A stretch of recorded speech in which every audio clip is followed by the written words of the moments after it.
Las noticias, protagonistas y tendencias del momento con César Miguel Rondón en Conexión. La voz que cuenta la historia mientras ocurre. Muy buenos días. Son en este momento las 9 en punto de la mañana, hora del este, Eastern Time, aquí en la costa este de Estados Unidos, en la ciudad de Miami. Y en este momento a las 9 en punto usted está escuchando En Conexión por Éxito 107.1 FM, la emisora del sur de Miami. Territorio Éxitos. Usted también nos puede escuchar en su teléfono celular si descarga la aplicación Actualidad Media Group. Esa aplicación usted la puede descargar de manera gratuita.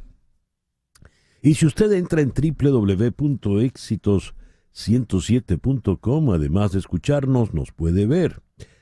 Aquí recibo el saludo de Ricardo Portal desde Béziers, en Francia, Gerardo Serrao en Doral, Guillermo Lozada en Johns Creek, Georgia, Edgar Bravo en Madrid, Chere Ramos, nuestra querida en Caracas, Berenice Ramos, que nada tiene que ver con Chere, supongo, en Bogotá. Carmen María Figuera está en Caracas, Patricia Martínez en Bogotá, María Morales en Maracaibo, Arturo Rofrano en Stratford, Connecticut, José de Villa en Maracaibo, Carlos Acosta, Edmundo no se detiene ni un momento, dice él, Orlando Vera en la I-4, María Alejandra Alfonso en Gainesville, doña María Alicia Sifonte, siempre tan consecuente desde Caracas. Johnny Castro, Osito, está a 1 grado centígrado en Montreal. Niroski de Los Ángeles nos saluda desde Montevideo. Ignacio Martínez en Weston, Saeda Bon en Kissimmee, Fabio Gómez en México, Victoria Ambrosino. Fabio se entera que nací en México ayer. Bueno, hace casi 71 años. Pero si se enteró ayer está bien, no hay problema. Carlos Nieto está en Bogotá. Victoria Ambrosino está en México, ya lo decía. Manuel Díaz Campos. Martes, ni te cases, ni te embarques, ni de tu familia te apartes. Beatriz Elena está en Guayaquil. Gracias a todos, pues, por reportar la sintonía. Xavier Miguel en Barcelona, Hugo Bosqueán en Játiva, Guillermo Useche en Puerto Ordaz, Carlos Artiaga, Juan Acuña. El amigo camionero está lejos, está en Greenwood, Delaware. Vaya con cuidado. Gracias a todos, pues, por reportar la sintonía de En Conexión. En Conexión es una producción de Floralicia Anzola para Éxitos 107.1 FM en Miami. Muy buenos días, Floralicia. Buenos días para todos. Aquí también saludo a Carlos Pereira, quien nos escribe desde Caracas, Aide Espinosa desde Baruta, nuestra querida Esther Chic, con buen día para todos. Fran Antoniot, quien te dice saludos, César, Dios te bendiga. Amén. Javier Navas desde Nashville, Tennessee. Y Elda Aguado, saludos desde Vigo, España, igual que Soraya desde Tenerife. Muy bien a todos, gracias. Laura Rodríguez está en la producción general. Buenos días, Laura. Muy buenos días a todos. En Madrid, apoyando en la producción informativa, está Mariel Sofía Rodríguez. Buenos días, Mariel Sofía. Muy buenos días y feliz martes para todos. Jesús Carreño en la edición y montaje. Carlos Prato en los controles. Buenos días, Carlos. Muy buenos días. Y ante el micrófono, quien tiene el gusto de hablarles, César Miguel Rondón. Hoy es el día de San Barces, San Severo de Treveris, Santa Tecla de Kitzingen. Es el día de Santa Eduvigis. Felicitaciones a todas las Eduvigis. Y es el día de Santa Teresa de Jesús. Así que felicitaciones a todas las Teresas y Teresos. En el calendario astrológico de Enrico Mariani tenemos para el día de hoy, todavía está la luna creciente en Piscis. Luna para meditar, luna para reflexionar, luna para rezar, es la luna de la caridad, es la luna para sacrificarnos por los demás. Pero a las 4:34 de la tarde entra la creciente en Aries, que es todo lo contrario, es la luna de la acción, es la luna para pelear, es la luna de los retos, Es la luna de Eudomar Santos. Como vaya viniendo, vamos viendo. Así que hoy tenemos un sol y dos lunas. Luna creciente en Piscis a partir de las 4:34 de la tarde, creciente en Aries, y el sol, por supuesto, está en Libra este martes 15 de octubre del año 2024. Hoy es el Día Internacional de las Mujeres Rurales. La Organización de Naciones Unidas hace un llamado para mejorar la condición de las mujeres rurales, prestando atención a sus necesidades y también para empoderarlas en el ámbito social, económico y político. Es el Día Mundial del Lavado de Manos. El objetivo es procurar que en todo el mundo la práctica de la higiene de manos sea algo regular. Así podemos evitar la propagación de muchas enfermedades que atacan principalmente nuestro sistema digestivo, pero que pueden terminar comprometiendo otras partes del organismo. Es el día de la ambliopía. Ambliopía o ojo vago es un trastorno visual que provoca alteración de la agudeza visual y puede ocurrir por múltiples causas. Cuando esto pasa, la persona tiene una visión bastante pobre que no llega al 100%. Es un padecimiento que por lo general se presenta en un solo ojo. Sin embargo, a veces puede presentarse en los dos. Y es el Día Mundial del Bastón Blanco. La Unión Mundial de Ciegos, conformada por representantes de organizaciones e instituciones, proclamó este día en París, en 1980, para conmemorar el uso del bastón blanco como instrumento de inclusión y de igualdad de oportunidades por parte de las personas con discapacidad visual. Es el Día Mundial de Concienciación sobre la muerte gestacional, perinatal y neonatal. Se pretende que los profesionales de la salud estén formados y preparados para atender a padres y madres que han perdido a sus bebés. La muerte gestacional o fetal ocurre cuando el feto tiene más de 22 semanas en el vientre. En el caso de alcanzar las 28 semanas o incluso nacer y superar la primera semana de vida, pero ocurre después el deceso, entonces se habla de muerte perinatal. Cuando el bebé nace pero presenta problemas durante los 28 días siguientes y muere, ocurre lo que se conoce con el nombre de muerte neonatal o de recién nacidos. El programa que hemos preparado para el día de hoy promete. Lo vamos a iniciar con Sebastiana Barráez, la periodista especializada en el mundo militar venezolano. Ha habido cambios importantes en el alto mando. Ratifica Maduro a Vladimir Padrino, es decir, no confía en nadie más. Además, hay varios generales presos en este momento. ¿Qué está pasando? Eso nos lo va a decir Sebastiana. Luego vamos a conversar con el senador Rick Scott, senador por el estado de Florida, quien aspira a la reelección. ¿Por qué hemos de votar por él? Va a ser una de las preguntas que le haré al senador Rick Scott. En Barcelona, España, vamos a conversar con el historiador y periodista César Alcalá. El Partido Popular acusa directamente a Pedro Sánchez de haber mentido a propósito del el escándalo Delcy-Gate. Además, Maduro está desbocado. Los insultos que le ha lanzado a Feijóo, a Núñez Feijóo, son realmente desmesurados. En Barcelona está Miguel Ángel Santos, el destacado economista venezolano, decano de la Escuela de Gobierno y Transformación Pública del Instituto Tecnológico de Monterrey. Con Miguel Ángel vamos a hablar del Premio Nobel de Economía que se le ha otorgado a Acemoglu, Johnson y Robinson, laureados del MIT y la Universidad de Chicago. Entre los libros que han publicado está ¿Por qué fallan las naciones? Bueno, detenernos en eso. Y hoy vamos a conversar con el gran Emilio Lovera, quien está de gira. El malandro ahora sí está asustado. Que suena curioso decirlo de esa manera, porque en realidad es el malandro está acá, punto. Eso lo vamos a conversar con Emilio. Y el foro de hoy está interesantísimo. ¿Qué es la identidad colectiva? ¿De qué se trata cuando hablamos de identidad colectiva?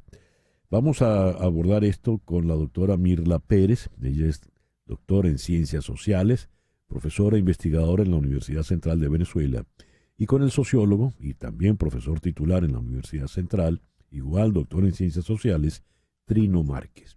Ese es el programa que hemos preparado para el día de hoy, 15 de octubre del año 2024. El 15 de octubre del año 70 a.C. nació Publio Virgilio Marón, el gran poeta romano, el autor de las Égoglas o bucólicas, las geórgicas y sobre todo el autor de la Eneida, la gran obra de la literatura romana. Y no es de gratis que cuando Dante escribe la comedia, la Divina Comedia, pues el narrador, el que nos lleva por el infierno y el purgatorio, es nada menos que Virgilio. Falleció en el año 19 a.C. a los 51 años. El 15 de octubre de 1582, el Papa Gregorio III inicia el calendario gregoriano, que es el que está vigente hasta el día de hoy, sustituyendo al calendario juliano, que venía desde los tiempos de Julio César.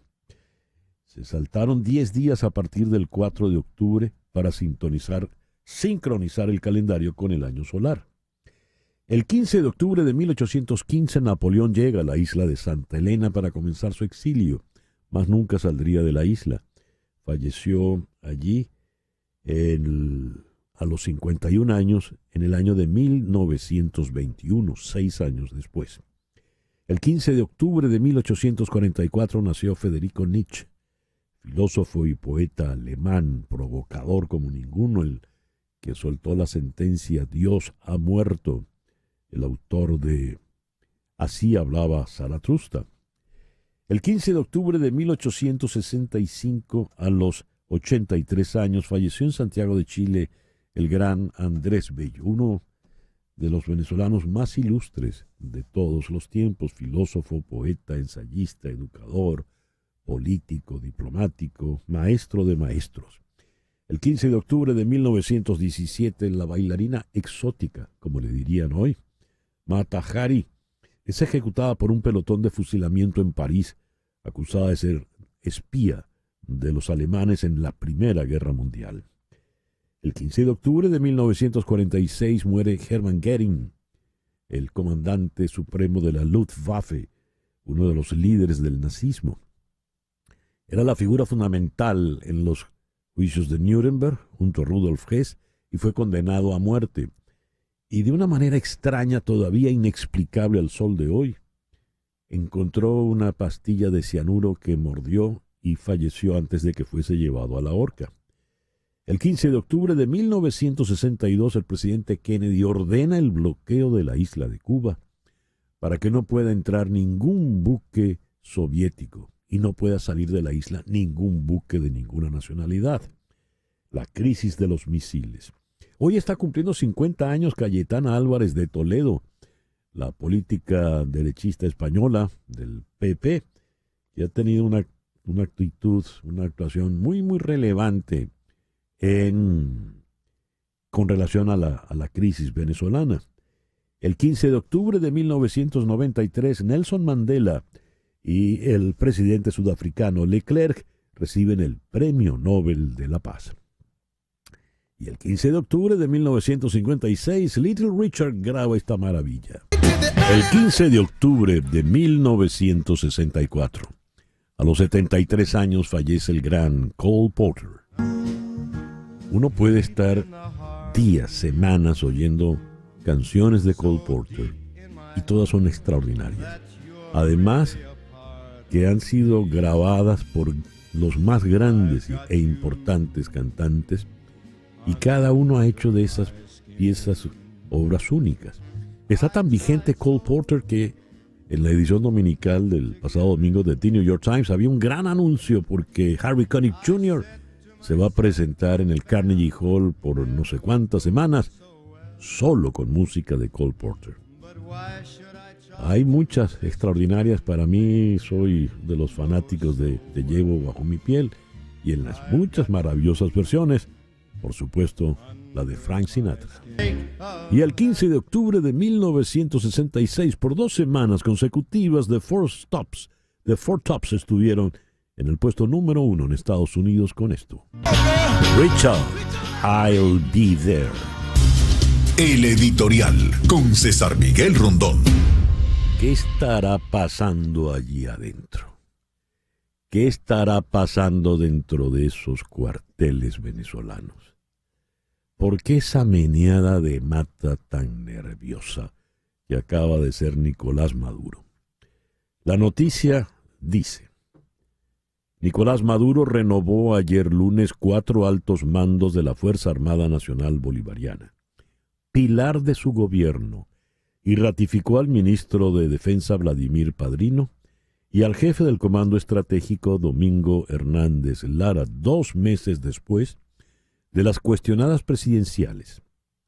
Citan entonces a Maduro según Telegram.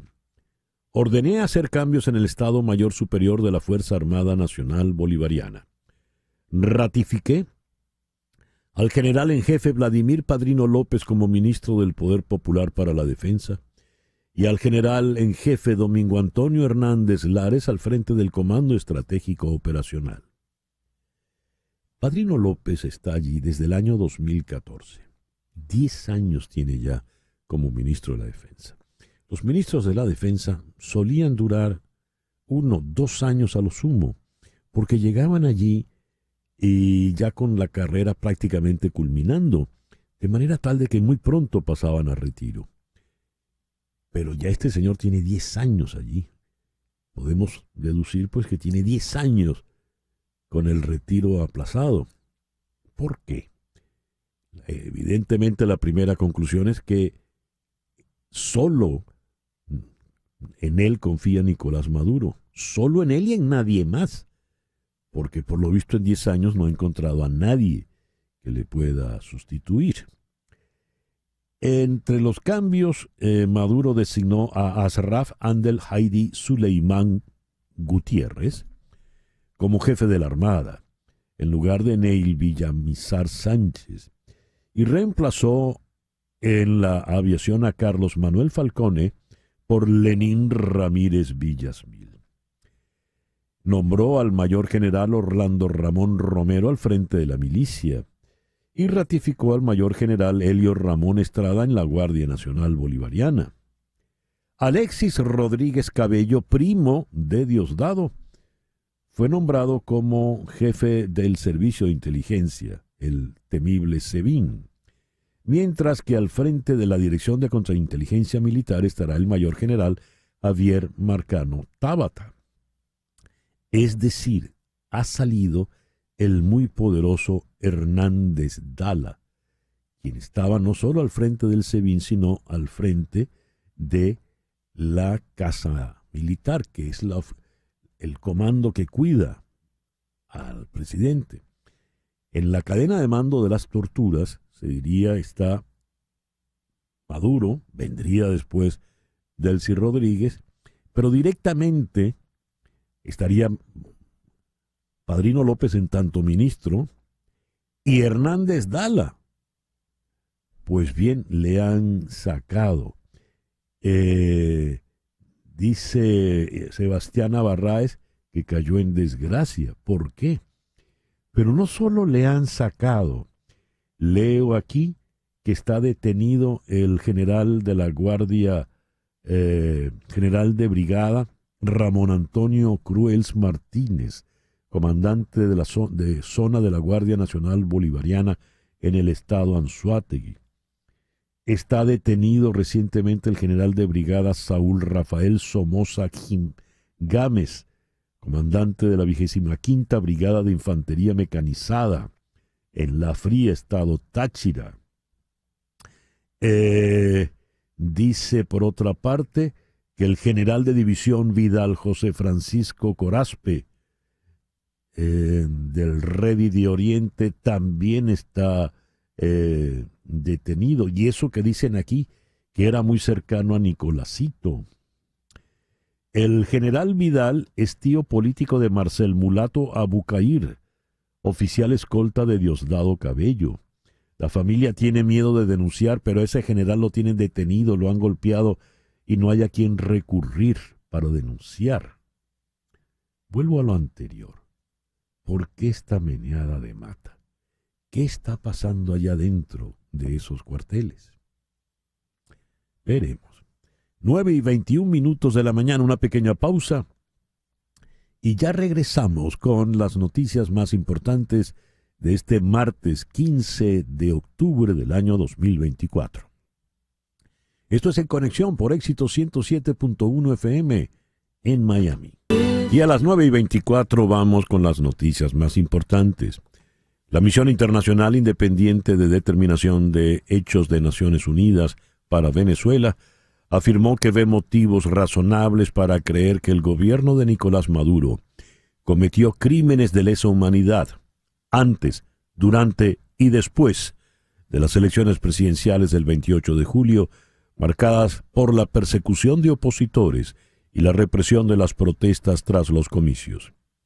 En un informe de 158 páginas que abarca el periodo comprendido entre el 1 de septiembre de 2023 y el 31 de agosto de 2024, la misión acusa a fuerzas de seguridad y grupos civiles armados progubernamentales de asesinatos, desapariciones forzadas, actos de tortura y violencia sexual y de género. Las fuerzas de seguridad estuvieron involucradas masivamente en violaciones de derechos humanos, tales como detenciones arbitrarias, uso excesivo de la fuerza para reprimir protestas o tratos crueles y degradantes, según indica el documento, señalando como responsables a los servicios de inteligencia civil, SEBIN, y militar, DGCIM, así como a la Guardia Nacional Bolivariana y a la Policía Nacional.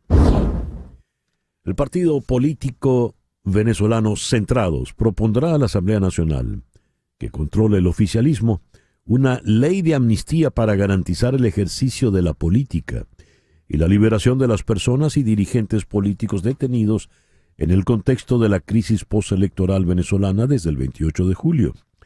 Así lo anunció ayer el presidente de la organización política y ex candidato presidencial, Enrique Márquez. En rueda de prensa, Márquez resaltó que Centrados recibió una invitación para participar en el llamado diálogo político que impulsa el presidente de la Asamblea, Jorge Rodríguez, para discutir una serie de reformas electorales. En ese contexto, Márquez destacó que sería un contrasentido pensar en recuperar la vía electoral tras lo sucedido el 28 de julio sin garantizar el ejercicio de la política. Cito: "Estamos proponiendo una ley de amnistía general para que toda la gente que se encuentra tras las rejas por hacer política y protestar sea liberada, y eso se convierta en una garantía para hacer política. Una ley de amnistía y reconciliación nacional es una necesidad que tiene el país". Cita textual para Enrique Márquez. Nicolás Maduro llamó franquista y fascista al presidente del Partido Popular de España, Alberto Núñez Feijóo, y lo vinculó nuevamente con actos de corrupción. "Eres un franquista, un fascista que desborda corrupción y babasa cada vez que habla de Venezuela. Núñez Feijóo, nosotros somos la civilización, ustedes son la barbarie, fueron, son y serán la barbarie. Ayer fueron el colonialismo, hoy son el fascismo, el franquismo, son ustedes". Está desaforado este individuo, ¿eh? Además, también la agarró con la señora Isabel Díaz Ayuso y con el presidente del partido Vox, Santiago Abascal. Bárbaros asesinos. Además, consideró una ofensa que Feijóo haya declarado que se siente como venezolano. Esto lo dijo Feijóo en un acto en apoyo a Edmundo González Urrutia. "Ni que nazcas 1000 veces más podrás decir que eres venezolano, jamás, porque ser venezolano es ser bolivariano, es representar un honor, una historia". Este tipo se habla boberías. En fin. Donald Trump estará en Doral mañana para su asamblea pública con Univision. La aparición se produce poco después de que el presidente Joe Biden estuviera en Florida evaluando los daños causados por el huracán, y mientras los demócratas estatales y nacionales han estado señalando la situación energética desde que Kamala Harris ascendió a la cima de la lista. En vísperas de la asamblea pública, el Partido Republicano de Florida proporcionó a Playbook un nuevo conjunto de encuestas en las que concluyen que la victoria de Trump en Florida está asegurada, y encuentran que Trump supera a Harris en Florida por 7 puntos, 51 a 44%. Ciertamente este es un estado rojo. Rojito diría que él. Aunque no es todo lo contrario, claro. Kamala Harris está dando un giro a fines de la campaña, haciéndose eco del argumento frecuente de Joe Biden de que Donald Trump es una amenaza para la democracia. En un llamado a los republicanos moderados, advierte que una segunda presidencia de Trump sería más libre y vengativa, y señala su reciente sugerencia de que la Guardia Nacional y el Ejército se utilicen contra el enemigo desde adentro. La campaña de Harris también lanzó un anuncio titulado Enemigo Interno, que sugiere que el nuevo mensaje no es un hecho aislado. La campaña de Trump ha calificado ataques similares de retórica peligrosa después de 2 intentos de asesinato en su contra en este ciclo de campaña y calificó sus comentarios de ayer como una mentira repugnante. La Agencia Federal para el Manejo de Emergencias, FEMA, por sus siglas en inglés, ha reanudado sus actividades de ayuda puerta a puerta en algunas zonas afectadas por el huracán Helene después de que las autoridades arrestaran a un hombre acusado de amenazar a sus empleados. Esto se produce después de que la ayuda a varias comunidades se detuviera en partes de Carolina del Norte durante el fin de semana, debido a informes sobre un camión lleno de milicianos en medio de un contexto de desinformación sobre las respuestas a las tormentas recientes. Los investigadores determinaron más tarde que un hombre de 44 años, en posesión de una pistola y un rifle, actuó solo. FEMA ha tenido que lidiar con una serie de amenazas y rumores descabellados, falsos, sobre los esfuerzos de ayuda, diciendo, por ejemplo, la mentira de que solo hay un pago de $750 para las víctimas. Según la agencia Gallup, a medida que la campaña presidencial se acerca a su fin, la confianza de los estadounidenses en los medios de comunicación está llegando al mismo mínimo del 32% que alcanzó en 2016 y nuevamente el año pasado. En una encuesta realizada durante la primera mitad de septiembre, Gallup encontró una brecha partidaria considerable en lo que respecta a la confianza en los periódicos, la radio y la televisión. El 54% de los demócratas informó que confían en los medios en gran medida o en un grado razonable, en comparación con el 12% de los republicanos y el 27% de los independientes.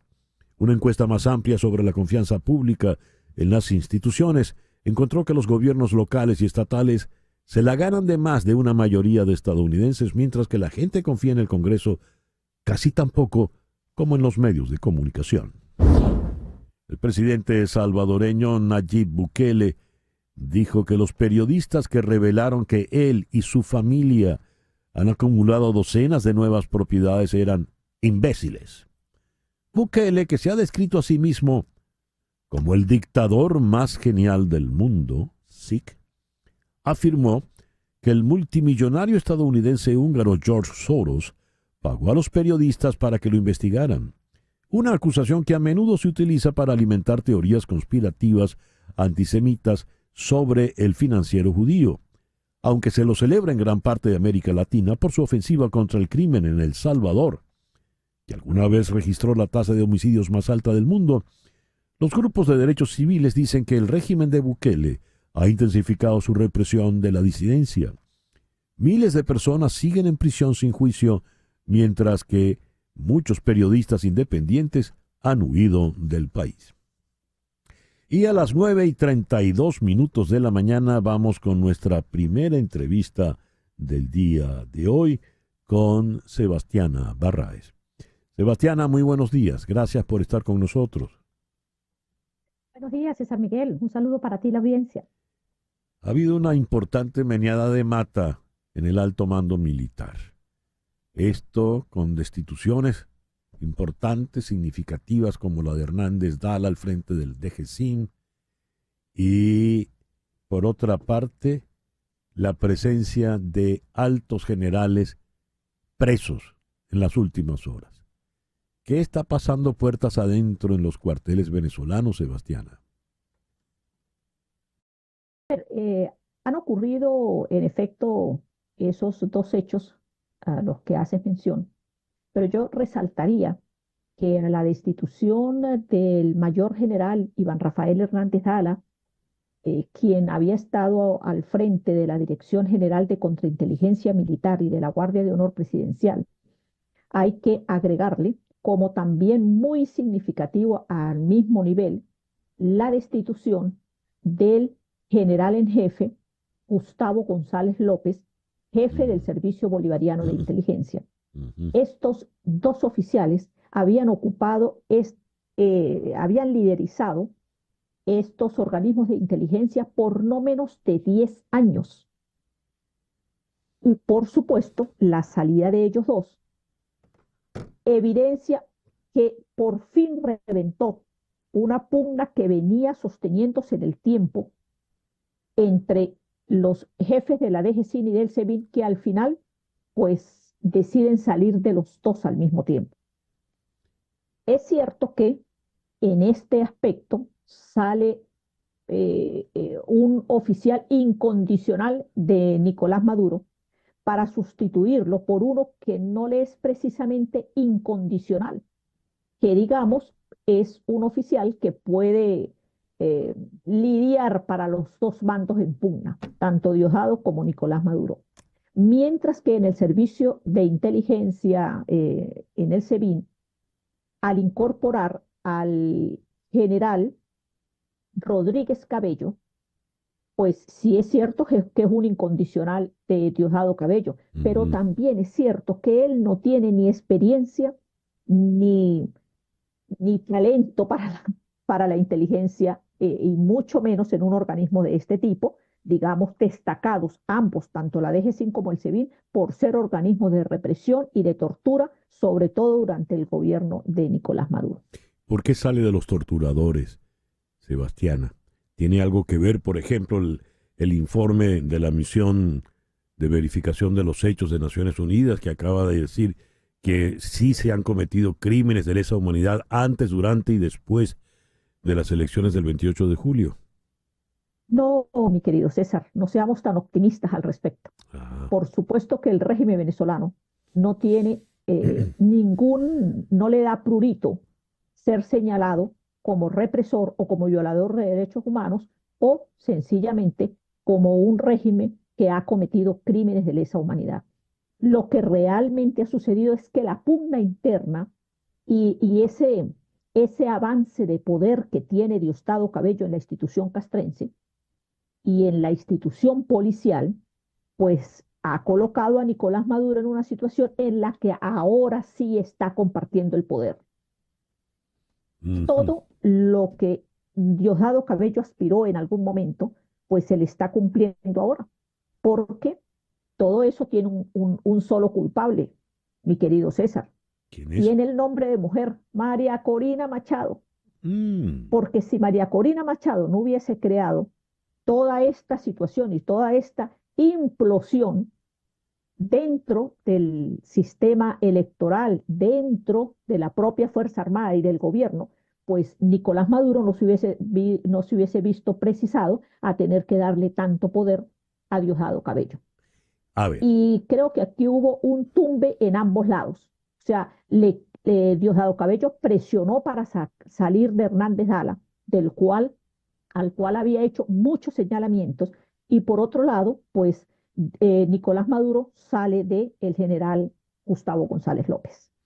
A ver, María Corina Machado publicó recién un mensaje, un tuit en la red X, dirigido al soldado venezolano, diciéndole: tú sabes bien qué fue lo que ocurrió el 28 de julio, porque a ti te correspondía cuidar las actas. Ese mensaje, ¿qué impacto puede haber tenido puertas adentro de esos cuarteles, Sebastiana? Bueno, tiene César, porque la institución armada, una cosa es la cúpula de la institución armada, como he dicho muchísimas veces, y otra es el resto de la institución que está padeciendo todos esos mismos problemas que padece el mundo civil. Entonces, cuando María Corina le dice al militar llano, porque sin duda el discurso fue dirigido hacia ellos, o el mensaje, pues lo que le está reflejando es: yo sé qué sienten ustedes y qué padecen ustedes.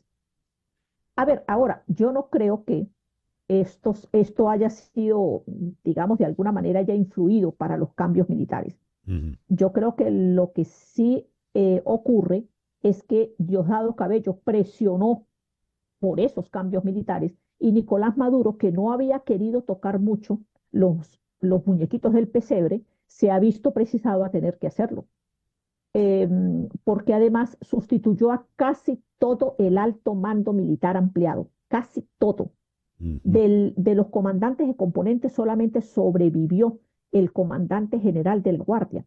Y César, eso tiene una explicación, ¿Por qué? porque el comandante general de la Guardia es el responsable como comandante de esta fuerza de las represiones ocurridas Mm. durante todo el proceso postelectoral.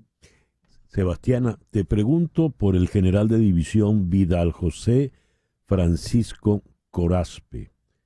Tengo entendido que eras muy cercano a Nicolásito, el hijo de Nicolás Maduro, pero tengo entendido que está detenido, que le han golpeado y le han torturado. ¿Eso es cierto? ¿Por qué? A ver, el general Vidal parece haber caído, como muchas veces ha ocurrido con otros oficiales, bajo sospecha de estar en una acción de conspiración. Mm. Em, no sé si es realmente él estuviera conspirando o no, pero lo cierto es que cayó en desgracia y, y fue detenido y en efecto a él lo detienen los primeros días de septiembre y lo presentan a los tribunales casi un mes después, 15 días después, no tengo precisado ahorita, creo que lo dije en el artículo que publiqué, Ujú. pero fíjese, lo interesante es que el hecho de que además lo presentan a destiempo, de que personas allegadas a él y a su familia dicen que estaba golpeado y que además le allanaron la vivienda en Ujú. guarnición que tenía en Fuerte Tiuna y buscando no se sabe qué, requisaron todo, por lo cual indica que ese oficial pudo Ujú. haber caído bajo sospecha de estar conspirando contra Nicolás Maduro. Pero también tenemos la detención del general de brigada Saúl Rafael Somoza Gámez, general de brigada Ramón Antonio Cruels Martínez, general de división Richard José Rondón Liendo. No son como muchos generales presos muy rápido, Sebastiana. Sí, sí, sin duda por eso quise destacar la detención de estos generales, aunque en el caso de los dos primeros oficiales hay una situación bien, digamos, no clara todavía de por qué cayeron en desgracia. Ujú. Pero el caso del general, por ejemplo, Cruels y del coronel y del oficial de la policía del estado Anzoátegui, Ajá. a quienes acusan de estar en un entramado allí de corrupción, de contrabando de combustible y de amparo a mafias en la zona, pues yo creo que realmente lo que ocurre ahí es un pase de factura que desde algún escenario ocurre, porque fíjese, el general Cruels estuvo muchos años en la embajada de Venezuela en Roma y además es un oficial que también estuvo mucho tiempo en Rusia.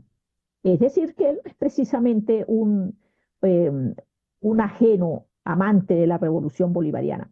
Ahora, lo que sí es cierto y he podido corroborar es que quien ordena la destitución de estos militares es Diosdado Cabello, para Bueno. colocar sus piezas militares en estos cargos en la zona de Oriente, en la red Oriente y en estados como Anzoátegui. Muy bien. Sebastiana, muchísimas gracias pues por atendernos en la mañana de hoy. Gracias a ti, César, y a tu audiencia. Sebastiana Barraez, son las 9:43. Y a las 9:44 de la mañana le damos la bienvenida a nuestro programa al senador por el estado de Florida, Rick Scott. Senator, good morning. Thank you very much for being with us today. Senator, are you with us? Senator, do you hear me? I'm here. Oh. Buenos días, es un placer. Oh, es un honor para nosotros que nos atiendan esta mañana. Thank you very much for being with us today. Senator, my first question, what happened with the Stop Maduro Act that was your idea? What happened with that one? Le pregunto qué pasó. Let me translate, please. Le pregunto qué pasó con la ley Paremos a Maduro, que fue una iniciativa que él llevó adelante. Please, Senator. Sure. Es claro, Maduro es una amenaza al pueblo de Venezuela. Son envíos oscuros para la democracia en América Latina, especialmente en Cuba, Nicaragua y Venezuela. Yo tengo un proyecto de ley para parar a Maduro, pero, unfortunately, the Democrats have blocked it so far.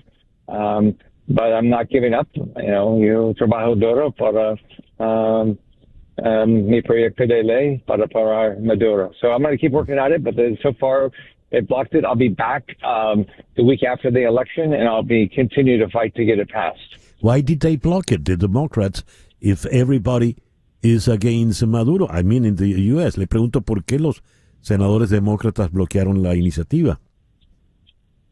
The way the Senate works is we only get to vote on the things that Schumer wants us to vote on. So it's not important to him. He doesn't want, before the election, all of his Democrats to vote on a bill like this. And so he doesn't allow us to have a vote. El senador Schumer, que es el que maneja la bancada demócrata, no consideró que esta ley era importante. And what happened with the upholding the law at our border that requires an immediate investigation to ensure the proper vetting and processing of anyone that comes into the U.S.? Le pregunto por la ley para proteger las fronteras, sobre todo la frontera sur, para impedir que entren ilegales. Please, Senator. Sure. Well, también es claro. Nuestra frontera está completamente abierta gracias a las políticas radicales de Biden y Harris. Desde que Biden puso a Kamala a cargo de asegurar la frontera, más de 11 millones ha entrado de forma ilegal a los Estados Unidos, entre ellos, algunas personas que quieren el sueño americano, pero muchos son terroristas, criminales, narcotraficantes, víctimas de tráfico de personas. También, ese proyecto de ley no es importante para los demócratas, so no oportunidad para mi proyecto de ley durante la tema de Schumer como el líder del Senado. Yeah. The experience you had with Hurricane Irma when you were governor of Florida, and now you had Helene and Milton. You were with the President Biden visiting some places. What could you tell us about? Le pregunto, tu experiencia con el huracán Irma cuando era gobernador y recién le tocó visitar las zonas devastadas con el presidente Biden. Yes, please. Yeah. Yo visité con presidente Biden durante los huracanes Helene y Milton 2 veces y hablé con teléfono una vez. Mi corazón está con estas familias y que afectadas durante los huracanes Helene y Milton. Yo viajé a toda la costa oeste que ayuda a las familias afectadas, visitando las zonas afectadas y estoy en contacto constante en las autoridades locales, los sheriffs y los oficiales de gestión de emergencias, FEMA, SBA, el Departamento Federal de Agricultura, para asegurarme de que todos tengan los recursos que necesiten para responder y recuperarse de las tormentas. it's terrible. Más, más agua, the flooding, the wind, everything. It's just horrible. Ya. And my last question, mi última pregunta. ¿Por qué hay que votar por usted y no por Debbie Murcarsel Powell, senador Scott? Why we should vote for you and not for Ms. Murcarsel Powell? Sí. Mi oponente es una socialista. Ha apoyado una frontera abierta, lo que ha permitido que los criminales de las drogas entren a nuestras comunidades. Mi oponente ha luchado por regulaciones que han hecho que empresas de todo el país cierren sus puertas y apoya los controles de precios socialistas. Mi oponente apoya el apaciguamiento a dictaduras como Cuba, Venezuela, Nicaragua, China, comunista, Irán. Cuando estaba en el Congreso, mi oponente... Oh, perdimos la conexión. Parece que se está moviendo el senador porque hemos perdido momentáneamente el contacto telefónico. ¿Me escucha, senador?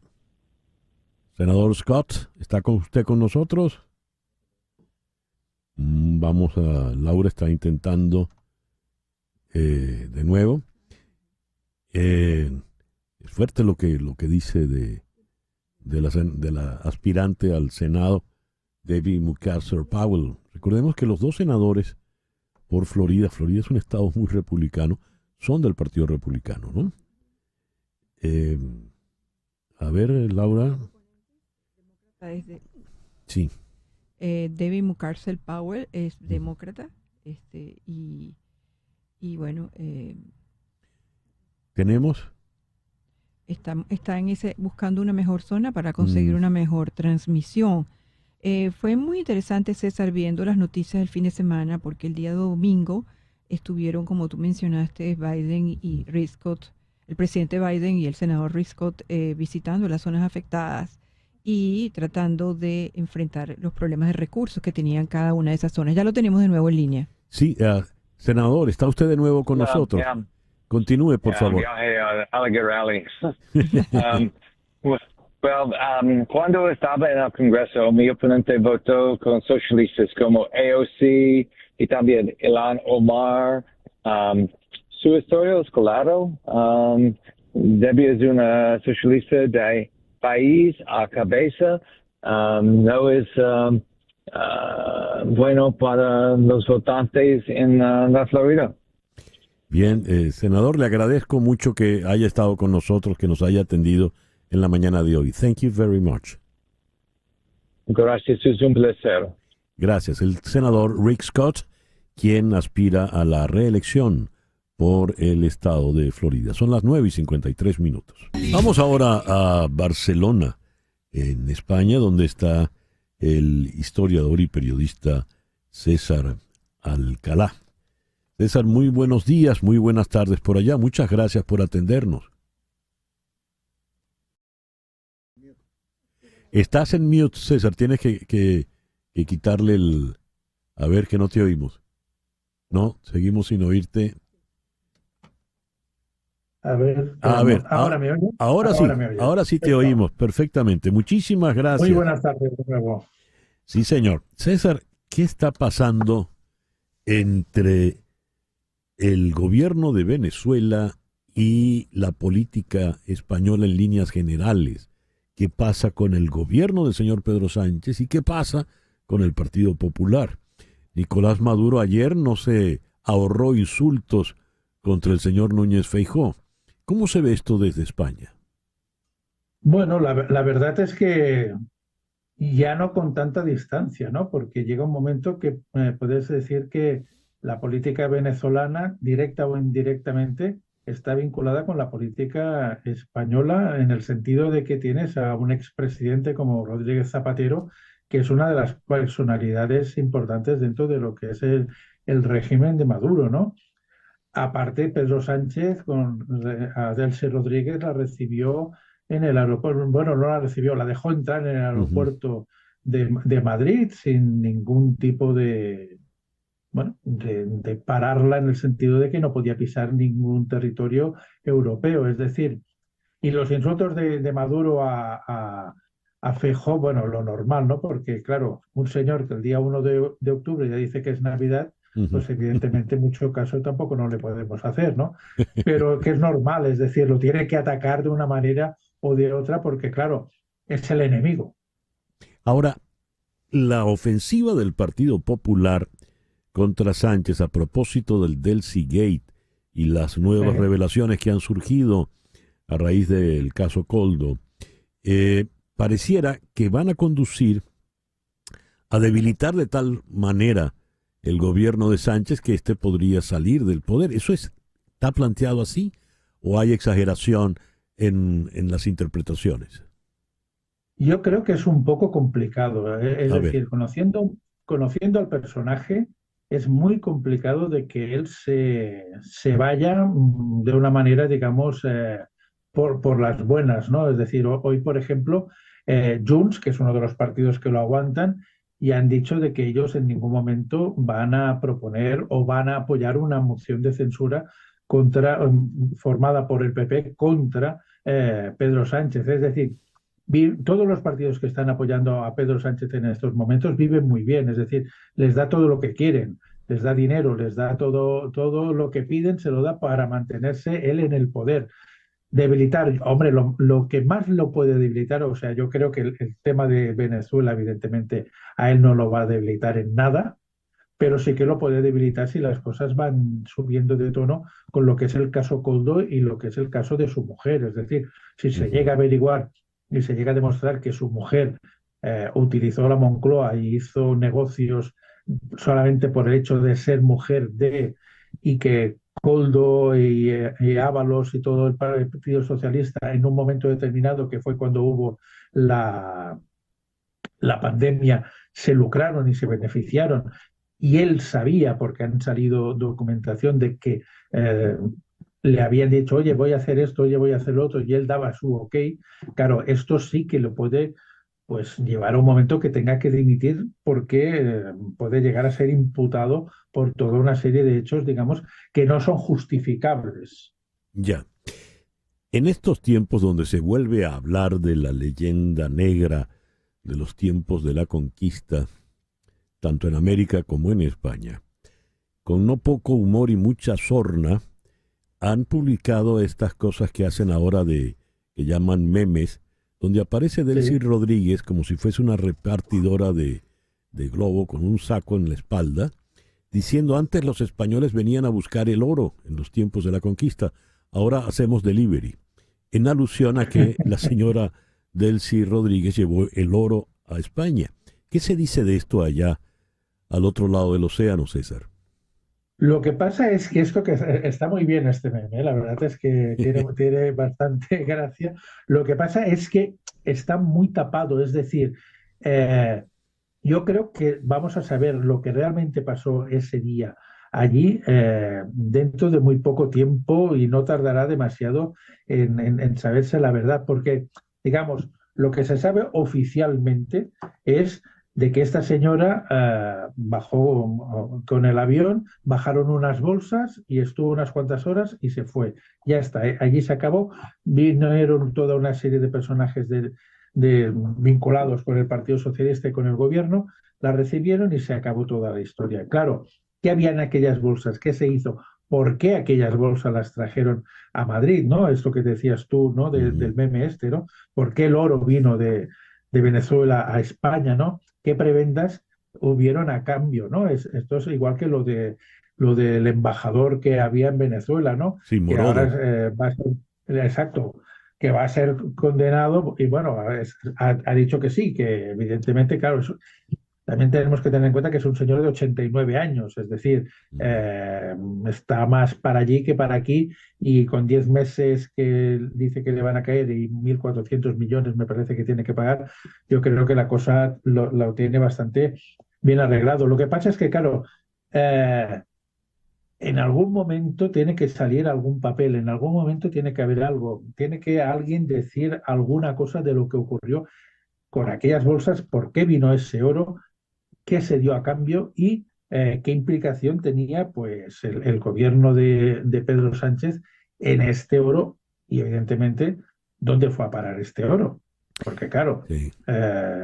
alguien se lo llevó. Esto, o sea, en el aeropuerto de Madrid seguro que no están las bolsas aún. César, muchas gracias por atendernos en la mañana de hoy. Gracias a ti, César. Un fuerte abrazo. César Alcalá es historiador y periodista y nos habló desde Barcelona, en España. 10:01 de la mañana, Capicú. Hacemos una pequeña pausa y al regreso venimos con nuestro foro del día de hoy. ¿Qué es la identidad colectiva? César Miguel Rondón, la voz que cuenta la historia mientras ocurre, está en Conexión por Éxito 107.1 FM. Son las 10:06 de la mañana. Toma nota de este número. 305-468-0044. 305-468-0044. Ese es el número de María Trina Burgos, tu abogada venezolana de inmigración. María Trina es en efecto venezolana, pero tiene más de 25 años de experiencia trabajando en temas migratorios en Estados Unidos. Está licenciada para trabajar en los 50 estados de la Unión y también en Puerto Rico, de manera que donde te encuentres, ella puede hacerse cargo de tu caso. Síguela en la red X, @abogadaburgos, y en el Instagram, María Trina Burgos. 305-468-0044. 305-468-0044 de María Trina Burgos. ¿Qué es la identidad colectiva? Nuestra familia, nuestro grupo de amigos, el pueblo en el que nacimos, la vecindad, el partido político en el que militamos, la iglesia a la que pertenecemos, el trabajo que desempeñamos, todos estos son factores que influyen en nuestra identidad individual y a su vez crean una más extensa, la identidad colectiva. En cada grupo humano, del tamaño que sea, hay un pensamiento de verse como uno, un grupo que tiene sus rasgos, características definitorias que hace que se diferencien de los demás. Y es cuando surge el nosotros y el los otros. ¿Qué es la identidad colectiva? Ese es nuestro tema para el día de hoy. Habíamos invitado a dos destacados sociólogos, ambos doctores por la Universidad Central de Venezuela, Mirla Pérez y Trino Márquez. Pero con Trino no hemos hecho todavía contacto, así que vamos con Mirla, que sí está con nosotros. Mirla, muy buenos días. Muchísimas gracias por acompañarnos en esta mañana. Buenos días. Gracias, José Miguel. De verdad, un placer. ¿Qué es la identidad colectiva, Mirla? Bueno, tú lo acabas de definir muy bien. Digamos que es una categoría de corte sociológico, antropológico, psicológico, atraviesa varias disciplinas, ¿no? Con la identidad colectiva, como es un vocablo, ¿te escuchas? Adelante, sí, sigue. Sí, Ok. sí. Como es un concepto conformado por dos vocablos, identidad y colectivo, tiene que ver precisamente con las relaciones humanas que vamos estableciendo a lo largo de la vida y los grupos a los que pertenecemos. Pues claro, hay Trina, fronteras. disculpa un momento. ¿Podrías, Mirla, subir el micrófono, que se te oye un poquito opaco? El del cable. Déjame, Ajá. deja ver. A ver, ahora. ¿Se escucha? Sí, ahora sí está muy bien, muy bien. Muchísimas. Ahora sí. Perfecto, Ok, perfecto, ok. Mirla. Gracias. Continúa, por favor. Como decía, es una categoría compuesta por dos vocablos, identidad y colectivo. Los grupos humanos pues van creando identidades que los van definiendo y eso nosotros lo podemos denominar como identidad colectiva. Es un concepto que tiene mucho que ver con lo cultural, con lo antropológico y también con los intereses propios de los distintos grupos. En Venezuela, evidentemente, nos interesa y siempre hemos trabajado este tema y lo hemos trabajado de la mano con las nociones de cultura, desde las nociones, por ejemplo, que manejaba el padre Alejandro Moreno, habérselas, el hombre con su realidad, la persona con su realidad. En ese habérselas se van haciendo una serie de configuraciones diferenciadas que nos van uniendo a distintos grupos. Como tú decías ahorita perfectamente, pues un partido político puede tener una identidad propia, una identidad de ese colectivo.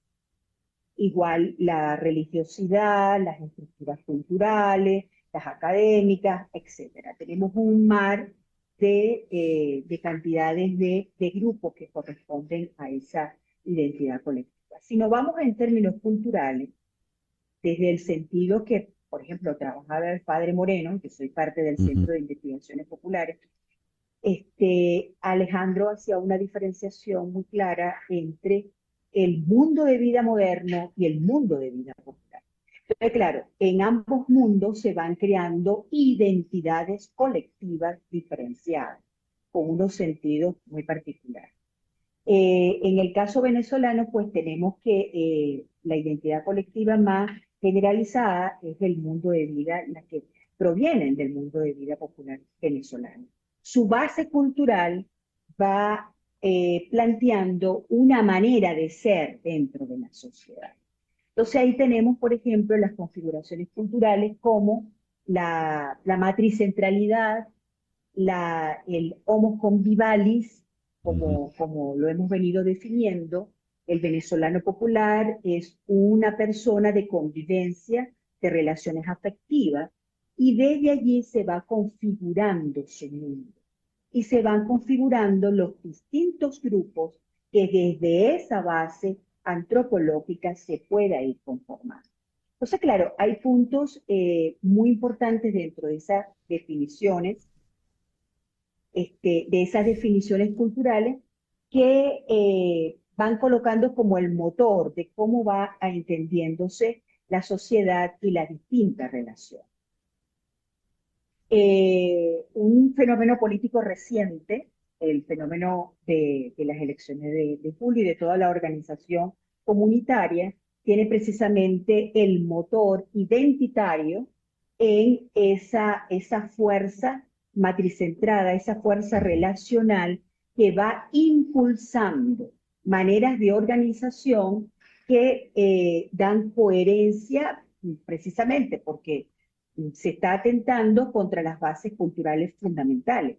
Las bases culturales fundamentales es la relación, el afecto. La migración viene a ser uno de los elementos que disruptivo de todo este tipo de relaciones, ¿no? Sí. Entonces, claro, ahí está anclada la identidad colectiva. Por eso quería colocar el ámbito cultural, porque sin él es difícil entender la magnitud del concepto, ¿no? Claro. Se nos va a incorporar Trino, aunque solo vía telefónicamente. Trino, gracias por estar con nosotros. Está también acompañándonos tu colega Mirla Pérez. Buenos días, Trino. Encantado de estar contigo, César Miguel, y de poder compartir este espacio también con Mirla y por supuesto con tu público. La identidad colectiva es el tema que nos reúne hoy. Y Mirla nos dio una explicación muy completa e interesante.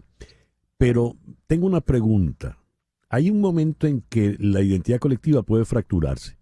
Por ejemplo, cuando hablábamos de partidos políticos, dentro de los partidos incluso hay divisiones, hay sectores que se enfrentan unos a otros.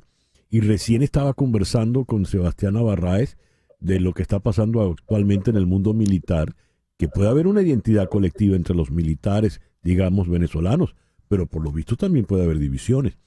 ¿Qué elementos determinan una fractura dentro de un grupo o de un colectivo para fracturar esa identidad, Trino?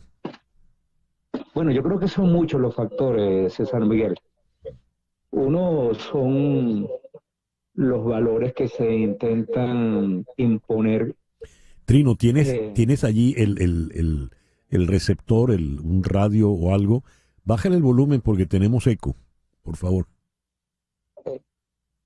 Aunque no sé si me oye, porque sí, te oigo muy bien. Yo los puedo ver a ustedes. Si quieren nos conectamos por Zoom.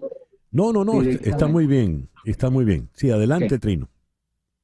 Mira, bueno, yo decía que cuando ciertos valores tratan de imponerse de manera autoritaria, sin buscar consensos ni construir acuerdos colectivos masivos, puede ocurrir estos procesos. Lo estamos viendo en estas instituciones que tú señalaste, en los partidos políticos, por ejemplo, lo que está ocurriendo en Primero Justicia aquí en Venezuela, pero podríamos decir también lo que está ocurriendo en Estados Unidos. Uh-huh. Esta división tan profunda que nosotros estamos viendo en la sociedad norteamericana. Es mucho más profunda, por cierto, que en otras sociedades del mundo. Vemos lo que está ocurriendo en Europa con el surgimiento del neonazismo y la fuerza que este movimiento está adquiriendo en países como Alemania e Italia. Para citar solamente dos, aunque también el fenómeno se está reproduciendo en los países nórdicos. Entonces, estos valores tradicionales que unificaron la sociedad occidental, la sociedad europea, la sociedad norteamericana, ligadas a la democracia, a la participación, al respeto, a la individualidad, el respeto sacrosanto a la libertad de expresión y al Estado de Derecho.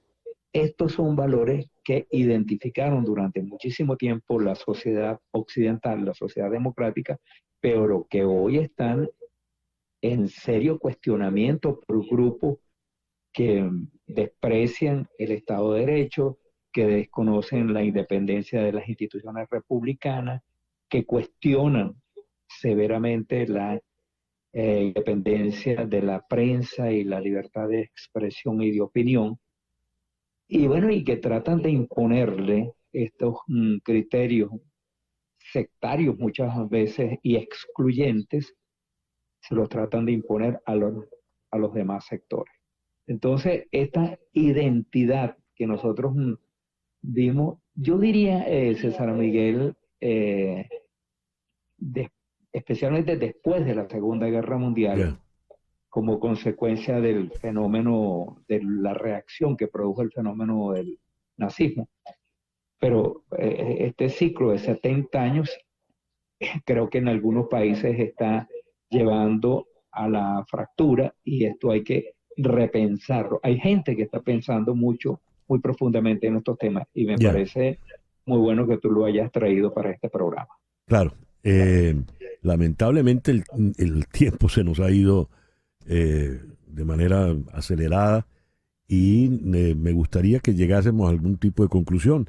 Mirla, planteaste el caso de la migración, que por ejemplo ha fracturado de alguna manera esa identidad colectiva entre los venezolanos. Me gustaría una reflexión ya contigo sobre esto para concluir nuestra conversación de hoy. Sí, el venezolano comienza a poner en riesgo, se ve que está en riesgo su identidad colectiva. Entonces hay una reacción en masa contra aquel factor que está poniendo en riesgo la identidad colectiva y está poniendo en riesgo la propia cultura, el modo como el venezolano se entiende en lo cotidiano. Entonces, hay como un doble juego.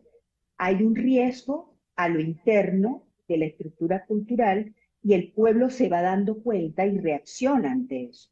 Y está la identificación del factor que produce el riesgo y entonces se da un movimiento de, digamos, un movimiento de resguardo, de defenderse ante aquella amenaza que pone en riesgo incluso la cultura, sin llegar a fracturarla, porque fracturar la cultura no es una cosa fácil, no se hace en 10 años pero sí va poniéndola en riesgo y hay reacciones de parte de la comunidad porque el riesgo pasa por el sometimiento y la manera como la población comienza a reaccionar es a partir de la desobediencia, a partir de no acatar aquellos principios que el factor que está colocando en riesgo la cultura está tratando de imponerse. Porque son rasgos definitorios, ya al fin y al cabo tiene que transitar por el camino de la libertad, ¿no? Porque se define, si hay una autodefinición, lo que decía ahorita el profesor Márquez. Ya. Muchísimas gracias, Mirla, por habernos acompañado en esta mañana y recordando pues siempre con mucho afecto, ¿no?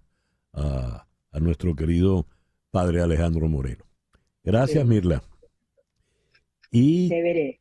Gracias. Y también en Caracas, el doctor Trino Márquez. Muchísimas gracias, Trino, por todo el esfuerzo, por habernos acompañado. Bueno, ha sido un placer estar contigo. Gracias. Y compartir este espacio también con Mirla. Mirla Pérez y Trino Márquez, ambos doctores en Sociología de la Universidad Central de Venezuela desde Caracas. 10:21, una pequeña pausa y ya regresamos. La Academia Sueca de las Ciencias entregó el Premio Nobel de Economía 2024 a Daron Acemoglu, Simon Johnson y James Robinson por sus estudios sobre cómo se forman las instituciones y afectan a la prosperidad de los países. Acemoglu y Johnson trabajan en el Instituto Tecnológico de Massachusetts y Robinson es de la Universidad de Chicago. Pero, ¿de qué se tratan estas investigaciones? ¿Por qué les han dado el premio Nobel? ¿Cómo lo podemos entender?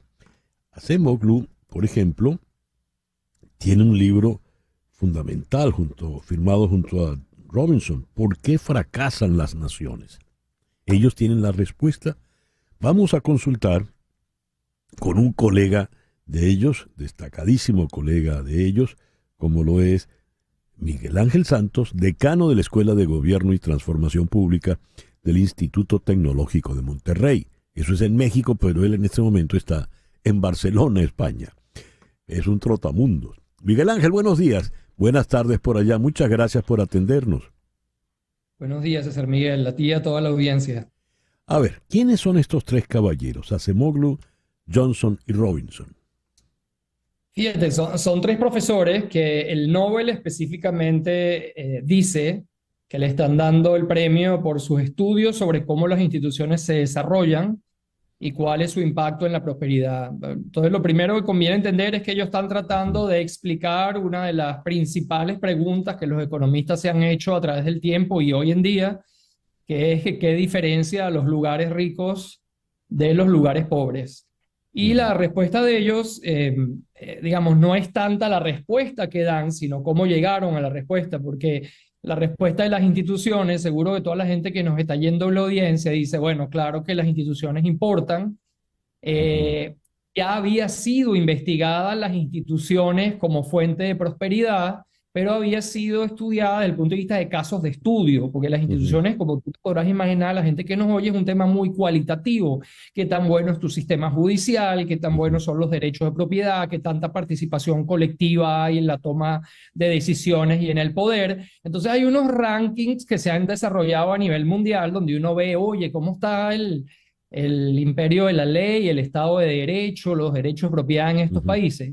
Pero esos rankings tienen el problema de que a veces los hacen al revés, o sea, agarran a los países ricos y los países ricos entonces tienen el dinero suficiente como para pagarse buenos sistemas de derecho, buenas legislaturas, y entonces, claro, el problema que existió siempre para demostrar la importancia de las instituciones en la prosperidad es lo que se llama el problema de la causalidad, o sea, ¿los países son ricos porque tienen mejores instituciones?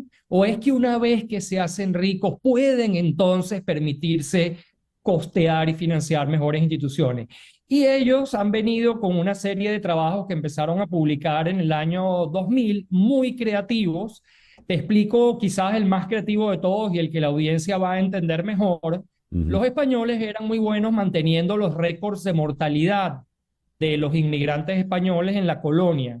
Léase soldados, curas, mercantes, Entonces ellos básicamente demuestran que en aquellos lugares donde la tasa de mortalidad era más alta, Ya. fueron lugares donde los españoles no se establecieron, sino que pusieron ahí instituciones para extraer, lo que ellos llaman instituciones extractivas. Vamos a extraer de aquí todo lo que podamos y vámonos, porque este no es un lugar en donde nos podamos quedar mucho tiempo.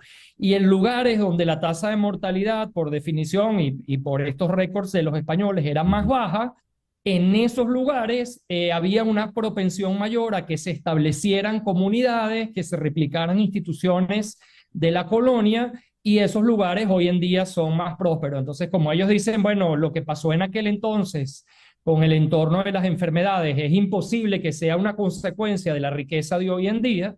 Por eso, de alguna forma, eso demuestra que las instituciones vinieron primero de lo que vino la prosperidad, pero en realidad, como te podrás haber dado cuenta en esta breve introducción, es un dilema del huevo y la gallina. Miguel Ángel, el libro ¿Por qué fracasan las naciones? Es el libro más citado, parece un libro fundamental. Orígenes del poder, la prosperidad y la pobreza, firmado por Acemoglu y Robinson. ¿Por qué fracasan las naciones? Ellos tienen la respuesta. La respuesta que ellos le dan, y este es un libro de difusión que cualquiera de los oyentes puede leer y entender, ahí ellos recogen para el público que no es lego en temas de economía y no sabe de toda la estadística que ellos usaron, las principales ideas, y la respuesta es que hubo factores que llevaron a que en ciertos lugares se establecieran instituciones extractivas. Yo no sé si tú recuerdas, César Miguel, pero José Ignacio Cabruja siempre decía que cuando tú ibas al centro de Caracas y veías la Catedral de Caracas, y tú ibas al Zócalo y veías la Catedral en Ciudad de México, tú te dabas cuenta que los españoles en Venezuela montaron una cosa para rezar mientras tanto, y en México montaron una cosa que se asemejaba mucho e inclusive superaba en alguna medida las cosas que existían donde ellos venían, ¿no? Entonces las instituciones, digamos, para utilizar ese ejemplo, que se establecieron en Venezuela, eran instituciones extractivas.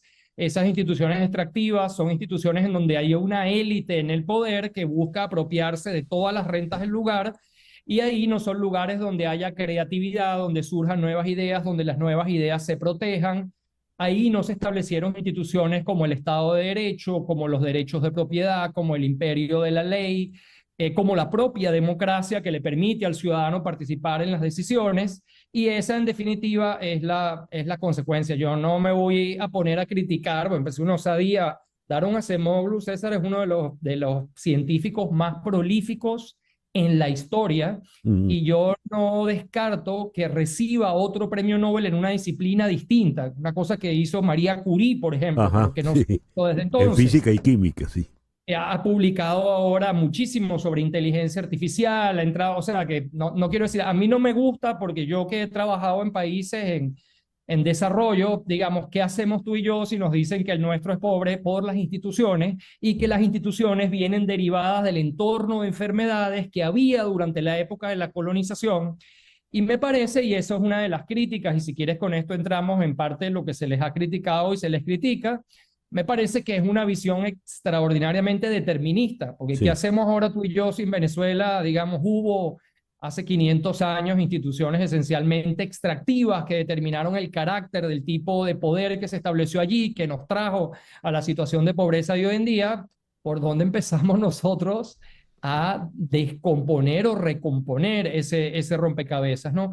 La segunda crítica, que creo que es más importante, hay una economista, Han Yuen, que escribió mucho cómo China rompió la trampa de la pobreza, es que las instituciones a las que ellos se refieren, como ya se deben haber dado cuenta los que nos están oyendo, son instituciones esencialmente occidentales, que son instituciones que son más comunes en Occidente, como la democracia, el derecho de propiedad, la independencia del poder legislativo, y que hay sociedades en Oriente, en el lejano Oriente, que han conseguido muchísimo progreso sin necesariamente contar con estas instituciones. Y hay lugares a los que les ha ido terriblemente mal sin que necesariamente hayan sido colonizados por por los españoles o por la colonia europea, que es el centro del trabajo de Acemoglu, Johnson y Robinson.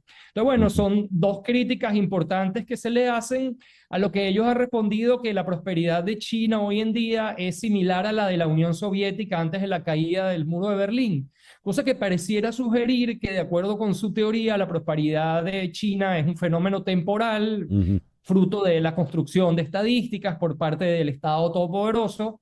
Bueno, pero de esto ya tenemos 54 años de crecimiento sostenido. Entonces, estas son como las principales tensiones, pero el premio se lo dan, César, por haber sido extraordinariamente creativos en el uso de estadísticas antiguas para romper el dilema entre el huevo y la gallina y demostrar las instituciones que vinieron primero que la prosperidad. Muy bien, con lo cual terminamos siempre llamando al señor Aristóteles para que nos resuelva el problema. Te agradezco mucho, Miguel Ángel, que nos hayas atendido en la mañana de hoy. Muchísimas gracias por la invitación. Espero que les haya sido útil. Sí, señor. El doctor Miguel Ángel Santos es economista y es el decano en la facultad en el Instituto Tecnológico de Monterrey. El señor Daron Acemoglu es turco, nació en Estambul y tiene apenas 57 años. Bueno, yo digo apenas desde mi edad, evidentemente, ¿no? Pero así van las cosas. Son las 10:35 de la mañana. Una pequeña pausa y al regreso yo no sé ni siquiera quién es el que viene. Ya veremos quién es, cómo se llama. Continuamos en breve con César Miguel Rondón en Conexión por Éxitos 107.1 FM. Esta noche a las 9 por TVV Network con Gladys Rodríguez. Gladys va a hablar hoy de las presidenciales en Estados Unidos, las estrategias últimas, cómo va el tema de los inmigrantes, cómo puede afectar o beneficiar a Donald Trump o a Kamala Harris, respectivamente. Esto será a las 9 de la noche y antes a las 8 en vivo, La Última con Carla Angola. Todo esto por TVV Network. Y ahora tengo un invitado que no me lo han sabido identificar. ¿Con quién tengo el gusto, por favor?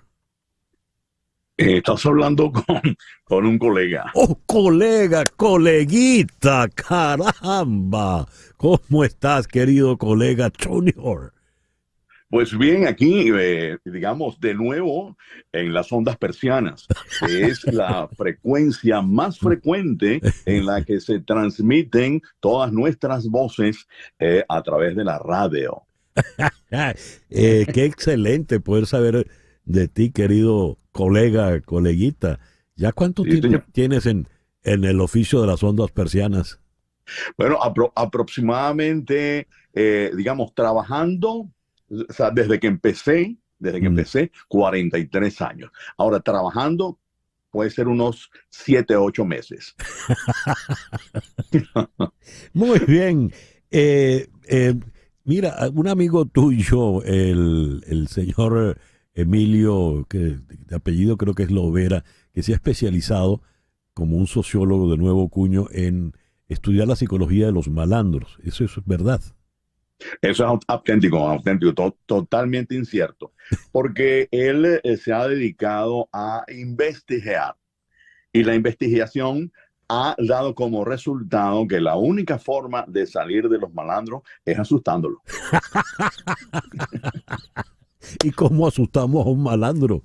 Si se puede saber, porque uno ve un malandro y el que se asusta es uno, ¿no? Bueno, obviamente a ellos no les asusta la ley, porque, digamos, de alguna forma es la misma gente. Pero lo que sí les asustan es las cosas exotéricas. Exotéricas. Exactamente. ¿Cómo son esas cosas exotéricas? Que antes eran otéricas, o sea, de Miguel Otero Silva, de Alejandra Otero, y dejaron de serlo, y entonces son exotéricas.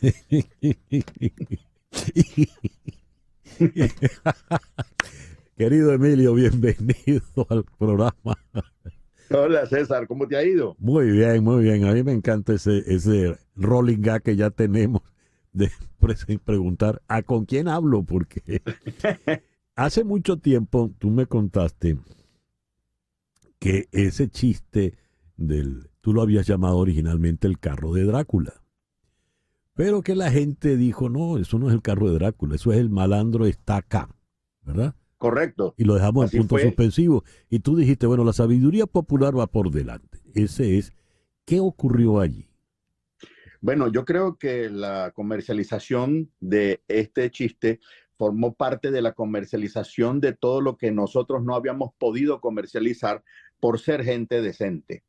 Es decir, no todos los humoristas son decentes y se ha comprobado últimamente, pero digamos, del grupo de decencia, decíamos, bueno, la norma, lo lógico es que uno vaya a un estudio, pague a un operador, al alquiler del estudio, a la gente que va a involucrarse dentro de esa grabación, obtenga una grabación, luego vaya a una disquera de las que existían en aquella época y, digamos, de alguna forma producir un disco con una portada que la iba a hacer un diseñador, con una fábrica de discos que iba a hacer el tiraje de los discos y sacarlos a la venta como uno pudiera. Todo eso lo hizo alguien que se robó la grabación.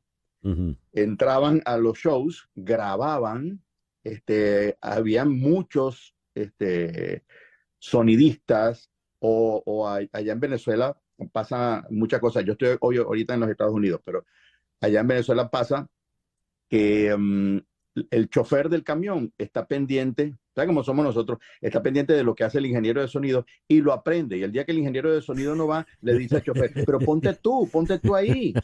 Y el botón rojo, no le dejes ese botón, dale al otro que está al lado. Y entonces hace un sonido. Y de paso, lo que se aprende es a grabar para venderle a los quemadores, los que llamados quemadores, el producto de nuestro trabajo. Y así se popularizó en las autopistas y carreteras y sitios, cosas que lo vendían olímpicamente, no pasaba nada, a pesar de que había una legislación, no pasaba nada. Los vendedores se me acercaban cuando yo pasaba en el carro y me decían, mira, saca otro porque este ya no, ¿qué va? Este ya no se vende, ese ya lo tiene todo el mundo. Entonces, digamos, la inocencia dentro de la sinvergüenzura. O sea que, pero yendo a lo otro, ¿por qué se asustó el malandro? Bueno, descubrimos que si a algo le tiene miedo el malandro es a lo que no puede controlar con la pistola, con el poder. Tú no puedes torturar a un fantasma, no puedes matar a un fantasma, no puedes ni siquiera meterte con la familia del fantasma, que es lo que los malandros acostumbran a hacer o amenazar. Entonces, lo que le temen en sí es a lo desconocido, al malandro, y eso va muy ligado íntimamente con su propia ignorancia. Y entonces, nosotros que estamos llenos de malandros de todo tipo, yo he hecho esta propuesta de que vamos a asustarlos de alguna forma, vamos a amenazarlos con lo intangible, con lo esotérico, con lo fantasmal, con el Silbón, con la Llorona, con Drácula, a ver si de alguna forma ellos, digamos, caen en el juego y dejan de robarnos. Porque lo extraordinario de ese cuento, de ese chiste, es que si bien, es decir, todo chiste te produce risa, es por el final, ¿verdad? Que es un final, por lo general, inesperado. Mientras más inesperado, el final más risa produce. Pero en este cuento, lo que producía risa era el retrato que tú hacías del malandro y cómo el malandro iba poniéndose cada segundo más asustado, y la agarraba era con el pobre viejo que le echó el cuento, ¿no? Exactamente. El caso es que, como dijo Oscar Llanes una vez, tú lo que estás haciendo es una estampa criolla. Tú lo que estás haciendo es describiéndole a la gente lo que ella ve en la carretera. Cuando pasamos por la carretera siempre está el viejo ahí sentado, con su sombrero, con su silla, viendo lo que pasa, porque esa es la televisión para él. Esa es la noticia del día, el que pasa por el frente de su casa. Entonces, él lo llamaba una estampa criolla. Que por cierto... Entonces, la descripción era común a todo el mundo. Todo el mundo había pasado por algún momento en una carretera de noche y había visto el pueblito, había visto el viejito, había visto el poste de luz, había visto la silla de cabilla con cable, que es la mueblería más popular de Venezuela. Sí. Ahorita que acabas de hacer la imitación, Emilio, ¿qué ocurrió en tu extensa y exitosísima carrera, eras un imitador extraordinario. En alguna vez recuerdo hasta me imitaste, pero de allí dejaste un día de hacer imitaciones. Hacías, por ejemplo, a Gonzalo Barrios mejor que Gonzalo Barrios.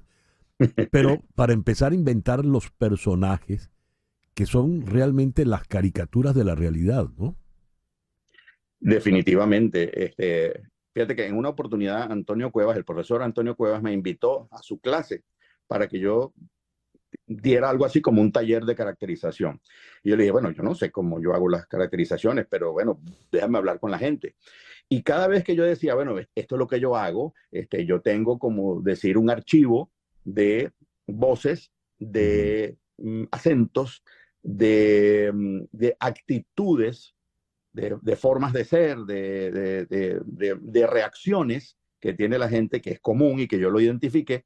Y entonces voy combinando de ese archivo todos estos ingredientes y construyo un personaje. Y Antonio Cuevas me traducía todo lo que yo estaba haciendo de una forma didáctica para el público. O sea, él estaba al lado mío y le decía a la gente, ok, ¿oyeron eso? Eso está en la página 4 del manual del actor, donde Stanislavski dice que eso es la tal cosa. Y yo lo miraba así y decía, bueno, yo no sabía eso. Ya, yo jamás estudié. Bueno, de hecho, cuando yo empecé no existía ninguna academia que hablara del humor o por lo menos orientara para el humor. Eran solo los maestros de La Rochela los que me orientaban a mí. Y entonces así empecé a construir y vi que era algo mucho más atractivo que la imitación. El hacer un personaje, que la gente se reconociera en el personaje o lo reconociera en su familia, en sus vecinos, en la gente común, era un éxito. De hecho, La Rochela la recuerdan mucha gente como un programa político. La Rochela no era netamente político, tenía una época política, sobre todo preelectoral y postelectoral, o cuando el presidente se daba la tarea de ser lo más popular o impopular. Pero La Rochela era un programa de personajes. Y de esos personajes parodia. Esos personajes, por ejemplo, comenzaste con el Junior. ¿Cuáles para ti o cuáles fueron los más emblemáticos? Así que la gente te los convoca, te los llama. Bueno, definitivamente el personaje más popular que yo hice fue los Wóperos. Los Wóperos lo inventé yo pasando una vez por una famosísima tienda de hamburguesas en el Boulevard de Sabana Grande y vi esa especie en la puerta del restaurante. Y entonces vi cómo se vestían. Aquí puedes decir el nombre del restaurante, no hay problema. No sé si lo conocen, no sé si está todavía vigente, McDonald's. Ah, a lo mejor sí. Sí. Y entonces yo vi cómo se vestían y vi que había una regla en la forma de vestir, en la forma que debían llevar la franela, dónde se abrochaban los pantalones, qué tipo de zapatos llevaban y los peinados. Y estaba en un semáforo y yo dije, para que no se me olvide, voy a anotarlo. Imagínate cuándo fue esto, que lo anoté en la parte de atrás de una chequera. Cosa que es algo que la gente que es chequera deben estar preguntándole los jóvenes a la abuela. Y entonces los dibujé más o menos así, empecé a oír lo que hablaban, tratando de que no me vieran, porque cuando la gente me ve de inmediato se inhibe y deja de hablar porque piensa que yo todo lo que oigo lo voy a utilizar, y es así. Entonces lo anoté, lo llevé y lo propuse. Como yo tenía cierta patente corso ahí en Radio Caracas para crear personajes, me permitieron hacerlo a pesar de que no creyeron en él. Y de hecho yo mismo no creí en él hasta la tercera salida al aire, el tercer sketch, que entonces funcionó. La adición de Nené Quintana fue magistral porque Nené también reconoció a los personajes y empezó a buscar frases y cosas y se las añadió. Y quedó muy bien. En esa época, bueno, me costaba mucho salir a la calle. Por el Guaperó. Por el Guaperó. Y después del boom de los Guaperó, que no se repitió en ningún otro personaje, hubo otros muy populares, pero tal vez en otro target. Por ejemplo, Jairo Restrepo, el enanito.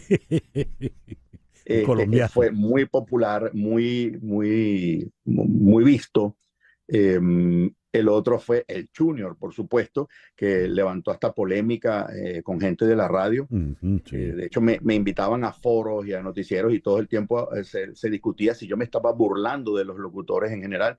Y eran los mismos locutores los que me defendían. Y dicen, no, es que no se está burlando de los locutores, se está burlando de ciertos locutores. Y no es que lo estaba burlando, lo estaba exponiendo, lo estaba desnudando. Porque la mayoría de las cosas que yo decía con el Junior era porque las había oído. No porque las inventé. O sea, la gente no me cree que yo oí en una radio, en una carretera del estado Bolívar, él dice, amor, un planeta por la letra G. Y la verdad es que no sé, Júpiter. Yo iba chocando. Bueno. Entonces, bueno, y seguimos continuando. Se le va a regalar un obsequio completamente gratis. Cosas así fueron oídas. La intemperie. Bueno, hay demasiadas cosas que los locutores decían y yo dije, yo lo voy a unir en un solo locutor para que la gente se dé cuenta. Y creo que dio resultado en algunos locutores. Hubo algunos locutores que empezaron a cuidarse un poquito más. Recuerdo eso que tú decías, que le preguntabas a la oyente, ¿dónde estás? Aquí en el patio. Bella localidad del estado Miranda. Sí, señor, el patio. Saludos, hay mucha audiencia. Amigos patienses. Bien, el malandro ahora sí está asustado. ¿De qué se trata, Emilio? Bueno, tratamos de todas las cosas que podemos hacer desde el punto de vista esotérico para salir de la crisis. Tratamos de recrear un poquito todas las leyendas y mitos venezolanos, como el Silbón, por ejemplo, como Florentino y el Diablo, y vamos también a los de Transilvania, por supuesto, con el que vamos a finalizar. Tocamos también canciones que se han hecho de forma cómica con el tema de lo esotérico y de los fantasmas, y por supuesto, el alma delincuencial de la cual no tenemos culpa la mayoría de los ciudadanos venezolanos.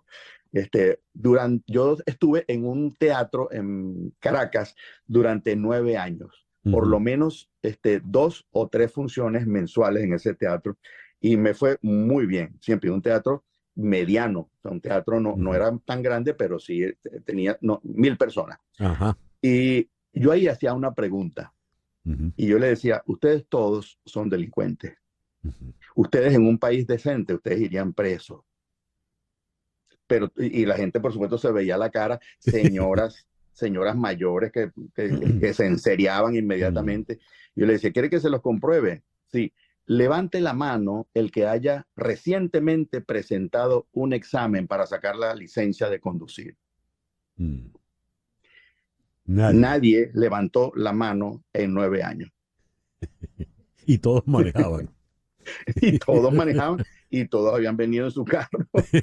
Entonces yo les decía, ¿me entiendes? Son cosas con las que los venezolanos prácticamente nacimos. Y te lo decía tu mamá, tú eres gafo. ¿Cómo que vas a ir? Dile a tu papá dónde es que se saca la licencia. Dígame la raya en mi casa porque yo pagué una multa. Eso, pucha, le quedó como un año. Mira, dile al pagamulta que venga a almorzar, porque yo había pagado una multa. Entonces yo decía, oye, es cuestionable ser correcto en el seno de una familia venezolana. Obviamente todos tienen sus razones, no son delincuentes de matar, de robar, de asaltar a mano armada, pero hacen cosas que son penados o cosas penadas en otro país, en países relativamente desarrollados o normales. Muy bien. Clayton, Carolina del Norte, 19 de octubre. Grapevine, Texas, 20 de octubre. Tampa, Florida, el 1 de noviembre. Denver, Colorado, el 2 de noviembre. Y por allí eso continuará. ¿Y en Miami cuándo? En Miami creo que es el año que viene. A principios del año que viene deberíamos estar en el Adrienne Arts Center. Upa, son palabras mayores. Muy bien. Bueno, es que a mí me gusta presentarme en sitios así exclusivos. Ah, muy bien. Y así no llene. Y tiene...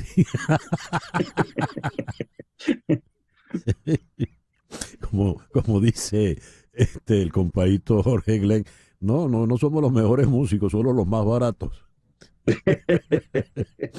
A ver, Y es bueno, es una ventaja. sí, y tienes una página donde poder averiguar toda la información, Emilio. Sí, por supuesto, en Emilio Lovera OF estamos allí poniendo siempre toda la información, la compra de las entradas, dónde va a ser. Voy a estar acompañado de Henry Linares, uno de los mejores Gran cuatristas cuatrista, sí, señor.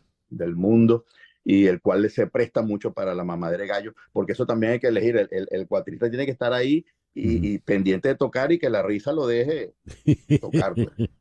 Muy bien, muy bien. Bueno, gracias por habernos acompañado, Emilio, y todo el éxito del mundo. Gracias, César Miguel. Muchísimas gracias por siempre estar ahí. Y bueno, ojalá que nos veamos en algún show de eso. Seguro que sí. Aquí dice Chele Ramos Graterol, en España tienes que tomar clases de manejo, ¿oíste? Paga multa. Así es. Así es. Fuerte abrazo, Emilio. Un abrazo, César. Gracias. El gran Emilio Lovera y sus múltiples personajes. 10:58, esto se acabó, ¿no? Sí, yo creo que sí. Hablando con Emilio se nos fue el tiempo. Bueno, ya lo saben quienes trabajaron aquí. Sigan ahora con el Expreso Deportivo y a las 10:59 para variar, Barbarita. Pito. Oh, el malandro.